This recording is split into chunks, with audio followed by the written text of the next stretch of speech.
From the makers of the Cannonball Run 2 comes the epic love story of romance amid a fateful journey. Titanic the Car. Starring Tiger Beat Magazine's Man of the Year, Ricardo DiCaprio. I'm just a poor painter boy. Nobody loves me. And famed British actress Helena Bonham Winslet Scott Thomas Richardson. Shut up and drive, queer bait. Be that way.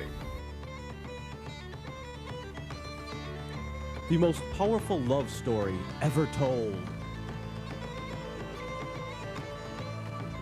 I'm flying! You're such an incredible faggot.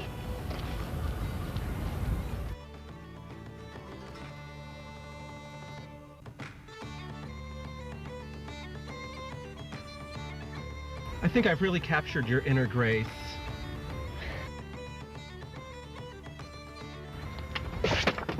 Oh, it's art!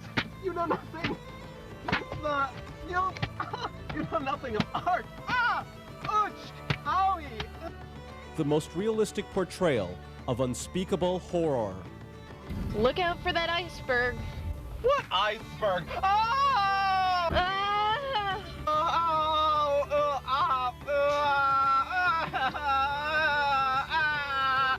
A perfect love against all odds. Whatever happens, I'll never stop loving you. This is so fucking stupid.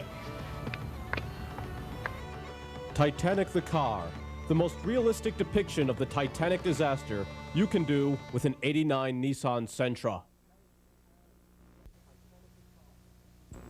To bring the story of Titanic the Car to the big screen required a dedicated group of professionals.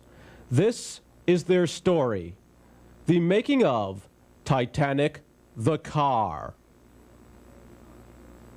I first got the idea to do Titanic the Car after I saw James Cameron's Titanic movie. I thought to myself, now that would be a good film for me to do. Then as I learned a little bit more about filmmaking, I soon realized that it would cost a lot of money. So instead of having the world's largest ocean liner, I have all the action take place in an '89 Nissan Sentra. Painstaking effort was required to transform the turn-of-the-century ship into a mid-sized Japanese car. Every detail is precise, down to the Baywatch air freshener. It was crucial that every aspect of the car be historically accurate.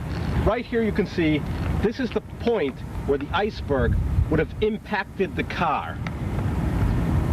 Now I've done special effects for lots of pictures. Titanic the Car, that was one of the more challenging ones. The part where the car hits the iceberg, I just threw a cup of water on the son of a bitch.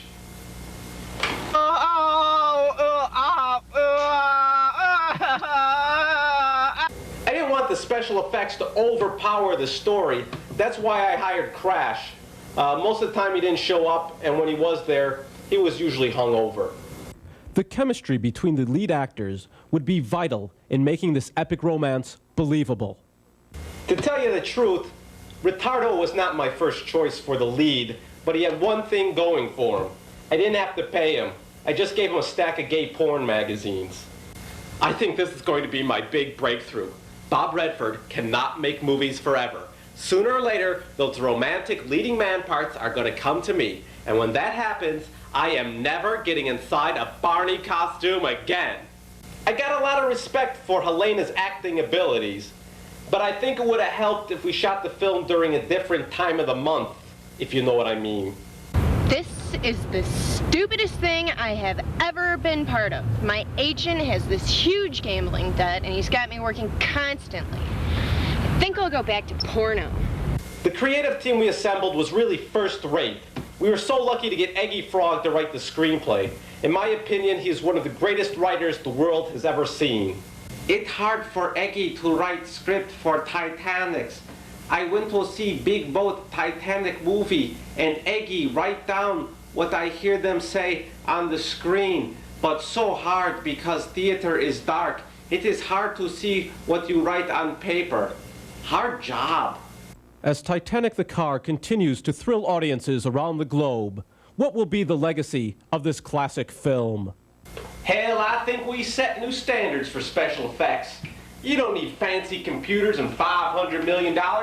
You just need an old Jap car and a cup of water. I'm gonna dedicate my life to destroying every copy of this piece of crap.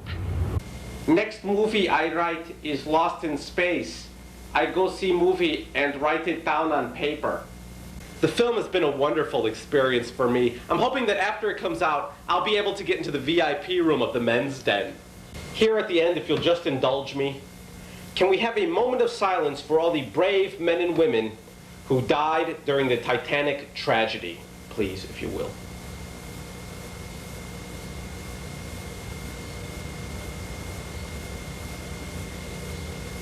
Can we have a moment of silence for all those who lost their lives on the Hindenburg?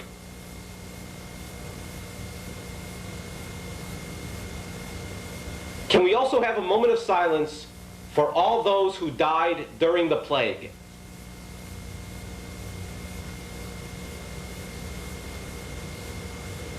Can we have a moment of silence for all the cavemen who were eaten by dinosaurs?